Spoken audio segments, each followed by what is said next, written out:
سلامتی اساس زندگی است و در همین مسیر پلیکلینیک البراق که با وسایل پیشرفته طبی مجهز می باشد و نماد از خدمت، کیفیت و اعتماد برای هموطنان تبدیل شده است.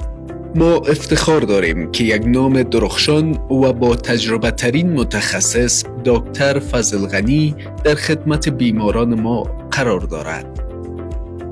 دکتر فضل غنی بیش از 30 سال در معتبرترین شفاخانه‌های ایالت خیبر پختونخوا از جمله لیدی ریدینگ، حیات آباد مدیکال کمپلکس و شیرپاو به حیث معاون، سرطبیب، جونیور راجسترار و دکتر متخصص تجربه‌های کلیدی داشته. وی متخصص امراض معده و روده یا گستروانترولوژی است و در رشته رادیولوژی تحصیلات عالی امفیل پارت 1 را به پایان رسانیده است.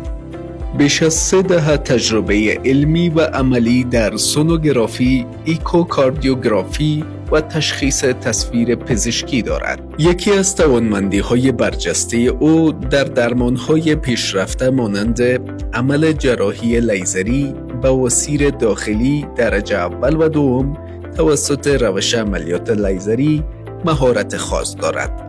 روش بدون بیهوشی که آرامش فوری برای بیمار به همراه دارد. علاوه بر این در انجام روش‌های تحت راهنمایی سونوگرافی مانند FNAC یا گرفتن نمونه از غده برای بررسی زیر میکروسکوپ، درنیج یا بیرون کشیدن چرک، خون یا مایع جمع شده از بدن، اسپریشن یا کشیدن مایع از بدن برای تشخیص یا درمان تسلط کامل دارد که به تشخیص دقیق و درمان هدفمند کمک می‌کند. دکتر فضل غنی برای بیمارانش نه تنها یک متخصص بلکه راهنمای دلسوز و قابل اعتماد است.